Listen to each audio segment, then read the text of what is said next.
allez, on va aller un petit peu plus loin. Et on va regarder très rapidement le fait que le triangle, il y a toujours un triangle social et un triangle psychologique. Le triangle social, c'est le triangle qui se voit.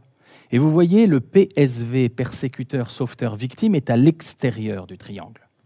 D'accord ?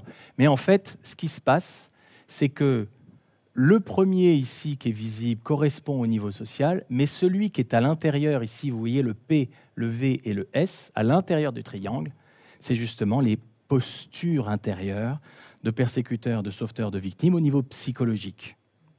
Et donc, il ne peut pas y avoir de comportement social ou de relation toxique sociale s'il n'y a pas une relation toxique à l'intérieur. Donc, message social, message psychologique, maintenant, vous allez bien, vous savez ce qu'il y a. Donc ici, ce que je voulais vous dire, c'est que le PSV, et ça c'est une nouveauté des inventions de Steve Karpman, qui est un génial inventeur, il dit en fait, dans tout triangle, le PSV à l'intérieur traduit l'intériorité de la personne, le PSV à l'extérieur traduit le comportement visible. Et ce qu'il dit, c'est qu'il va plus loin, c'est qu'il y a effectivement un comportement social, il y a un rapport psychologique qu'on entretient avec soi-même qui est généralement préconscient, pas complètement conscient, mais pas complètement inconscient non plus. Si on gratte un peu, si on fait un petit peu de développement de conscience, hop, on va s'en rendre compte. Mais il y a un niveau beaucoup plus profond qu'il appelle le scénario. Et ça, c'est au niveau inconscient, si vous voulez. Et donc, vous vous apercevez qu'on a des systèmes de poupées-gigognes qui sont formidablement ressemblants aux pavés autobloquants de nos cours intérieurs.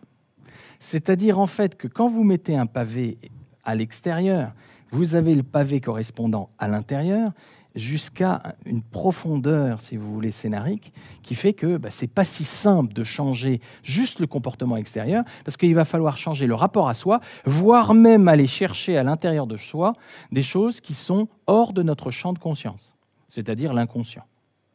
D'accord ? Donc, ce n'est pas si simple, finalement, de changer les relations toxiques. Ce n'est pas si simple.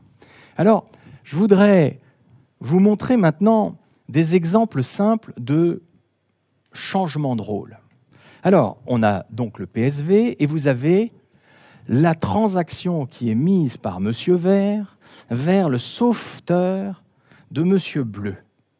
Et il lui dit « Sans toi, je n'y arriverai pas ». Or, quel est le point faible du sauveteur ici ? C'est son besoin de reconnaissance, par exemple, de son pouvoir, de sa puissance, etc. Et donc, qu'est-ce qui va se passer ? Il va se passer que l'autre ne va pas pouvoir s'en empêcher. Tu as du potentiel, je te prends sous mon aile. Et là, ce qui se passe, c'est que la victime vient chercher le sauveteur qui va se mettre en quatre pour aider effectivement la victime. Mais pourquoi le fait-il ? Parce qu'il pense que comme ça, il va pouvoir satisfaire son besoin de reconnaissance de sa puissance. Mais ce n'est pas forcément ce besoin-là qu'il a. Ça peut être ça, mais autre chose aussi. Et donc, ce qui va se passer, c'est qu'à un moment donné, il y a une escalade, et puis la victime dit « Tu m'en as pas donné assez, hein ? Tu m'en as pas donné assez. T'es peut-être un très bon prof, hein ? Mais... tes slides, elles ne sont pas en couleur. C'était très bien ta conférence, hein, mais tu ne nous as pas envoyé le PowerPoint. Et là, je peux vous dire que vous vous mettez en cadre pour être connu, pour dire « Ah, Jérôme, il est intelligent, il est cultivé, tout ça. » Puis à la fin, c'est « Mais ce n'était pas encore assez. » Bon, j'essaye de faire un peu de travail thérapeutique sur moi pour essayer d'éviter ce genre de jeu.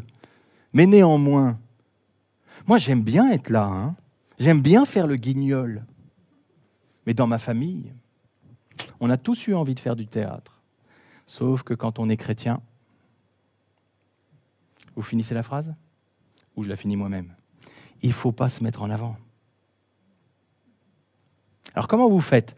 J'ai un besoin de faire le guignol, parce que bien sûr les gens me regardent. C'est un besoin ou c'est un désir ? Désir, on va peut-être essayer de l'éliminer. Puis au bout d'un moment, c'est un véritable besoin, ne serait-ce que pour développer votre estime de vous-même. Et je vais vous raconter ce qui m'est arrivé aujourd'hui. Je me suis dit, celui-là, il ne faut pas que je le loupe. J'ai reçu un mail de quelqu'un qui a dit « J'en ai ras-le-bol que tu communiques sur notre réseau avec toutes ces offres commerciales. » Et donc, il se trouve que la personne qui écrivait était dans ma promo il y a plus de 20 ans. Enfin non, il y a 20 ans, c'était en 99. Il était dans ma promo de formation au coaching. Et donc, je me suis dit « Ouf, ça fait mal. » Or, c'est venu exactement toucher un point faible chez moi, qui est que mon père me disait « Ne te mets pas en avant. » Ah. Et donc, comment je fais? Je m'écrase? Ah oui, c'est pas bien. Ou alors, je lui fais un bras d'honneur, en disant « Fais chier, je t'emmerde. » Ou alors, j'essaye de dire « Ah, point faible, qu'est-ce que je peux faire? J'ai besoin d'être restauré. » Je me tourne vers Cécile, qui n'est pas là, mais qui s'est beaucoup occupée, c'est elle qui organise toutes les conférences. Moi, je parle dans le micro, mais elle fait tout derrière. Elle pédale, vous savez, comme les canards, vachement vite en dessous. Et donc, Cécile prépare tout, et je lui dis, je viens de recevoir ce mail. Elle me dit, bah, moi aussi, moi, ça me fait marrer.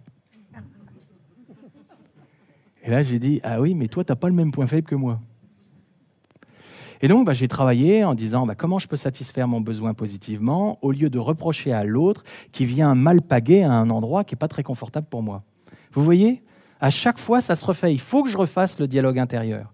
Et si vous n'avez pas développé ce que j'appelle une communauté de soutien qui va précisément être là pour vous faire les massages sur les courbatures au niveau des épaules, eh bien, vous tombez dans le panneau. Et Cécile m'a répondu, de toute façon, il est prévu que cette conférence soit mise sur YouTube. Pourquoi? Tout simplement parce que quand je fais ces conférences, à un moment donné, il faut que ça essaime. Et donc, elle m'a dit, je la tiens, ma réponse. Je la tiens. En fait, il faut que les gens sachent qu'il y a ça pour que ça ait de la valeur quand on le donne au grand public. Vous voyez?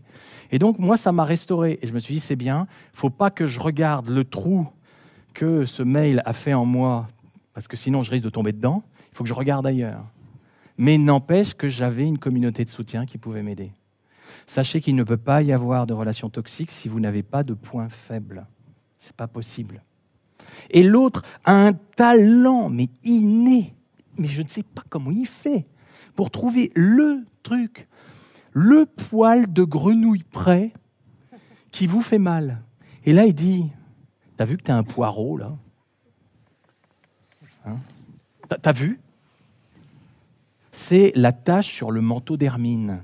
Vous avez un manteau tout blanc, puis il y a une tache, on ne voit que ça. Mais comment font les persécuteurs pour voir justement la seule tache qu'il y a sur mon manteau? Je croyais qu'il n'était pas blanc. Eh bien si. Vous voyez comment ça se joue? Allez, on continue. Tout ça, ça génère un moment de confusion. Et le moment de confusion, on peut dire voilà ce qui s'est passé avec ce mail. C'est quand même formidable d'avoir juste 2 heures avant la conférence un croche-pied comme ça. Je me dis, celui-là, il faut que je le remercie. Je ne l'embrasserai pas sur la bouche, mais il faut quand même que je le remercie. Autrement dit, celui qui vient vous chercher est finalement le miroir qui vous donne à voir ce qui se passe à l'intérieur de vous. À partir du moment où vous l'avez circonscrit comme une plaie, vous pouvez développer une communauté de soutien, répondre positivement à vos besoins, lequel, ça c'est à vous à trouver, traverser toute votre...